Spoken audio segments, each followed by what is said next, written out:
एक वक्त की बात है। शेरनी ने जंगल में एक बच्चे को जन्म दिया और जन्म देते ही वह उसी जगह पर मर गई। उतने में उधर से कई सारी भेड़ गुजर रही थी। वह शेर का बच्चा, जिसने अभी अभी दुनिया में कदम रखा था, उन भेड़ों के साथ मिलकर चला गया। अब वह शेरनी का बच्चा उन भेड़ों के साथ ही रहने लगा और उन भेड़ों के साथ रहने की वजह से वह खुद को एक भेड़ ही समझ रहा था। उसने कभी मांस नहीं खाया और वो उन भेड़ों के साथ मिलकर घास खाने लगा था। उसे कुछ आइडिया ही नहीं था कि एक शेर कैसे रहता है और कैसे अपनी जिंदगी गुजरता है। और उसे यह तक नहीं पता था कि वह एक शेर है, क्योंकि उसके चारों तरफ भेड़ ही भेड़ थी और भेड़ के ही साथ में रहने लगा था। उसने कभी शेर की तरह नहीं दहाड़ा। फिर समय गुजरता गया और वह शेर का बच्चा एक जवान शेर बन गया। वह भेड़ों के झुंड में बिल्कुल अलग ही दिख रहा था, लेकिन भेड़ों के साथ रहकर भेड़ों को उसकी आदत हो गई। एक दिन एक बूढ़े शेर ने उन भेड़ों के झुंड पर हमला कर दिया।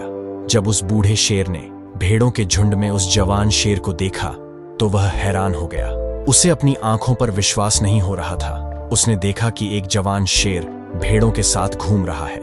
उसने पहले कभी ऐसा नहीं देखा था। वह भूल गया कि वह वहां पर भेड़ों को पकड़ने आया था। उसने सोचा कि वह शेर से बात करेगा और पूछेगा कि यह सब क्या हो रहा है। उस बूढ़े शेर ने भेड़ों के झुंड पर फिर से हमला किया, उस शेर को पकड़ने के लिए। भेड़ों में जैसे ही उस बूढ़े शेर को देखा तो सब अपनी जान बचाकर भागने लगे और उन भेड़ों के साथ वह शेर भी अपनी जान बचाकर भागने लगा। कुछ देर के बाद उस बूढ़े शेर ने उस जवान शेर को पकड़ लिया। बूढ़े शेर ने उस जवान शेर को पकड़कर यह कहा, अरे बेवकूफ, तू मुझे देखकर भाग क्यों रहा है? जवान शेर ने रोते हुए कहा, प्लीज मुझे छोड़ दो, मैं एक साधारण सा भेड़ हूं, मुझे जाने दो। वो उस बूढ़े शेर को देखकर एक भेड़ की तरह कांप रहा था। बूढ़ा शेर ये सुनकर हैरान हो गया और वह समझ गया कि यहाँ पर क्या हो रहा था। बूढ़ा शेर उस जवान शेर को एक नदी के पास लेकर गया। जवान शेर वहां से भागने की कोशिश कर रहा था, लेकिन बूढ़े शेर ने उसको नदी की तरफ धकेलते हुए कहा कि अपने आप को इस पानी में देख। नदी का पानी पूरी तरह से शांत था। बूढ़े शेर ने जवान शेर को कहा कि अपने चेहरे को इस नदी में देखो और फिर मेरे चेहरे को देखो। अपनी बॉडी को नदी में देखो और फिर मेरी बॉडी को देखो। उस जवान शेर ने डरते हुए अपना चेहरा नदी में देखा और जैसे ही उसने अपना चेहरा नदी में देखा तो हैरान हो गया। उसने देखा कि वह एक भेड़ की तरह नहीं बल्कि एक शेर की तरह दिखता है। वह रियलिटी को समझ गया कि वह एक भेड़ नहीं बल्कि एक शेर है और एक सेकंड के अंदर ही उसने एक शेर की तरह दहाड़ा।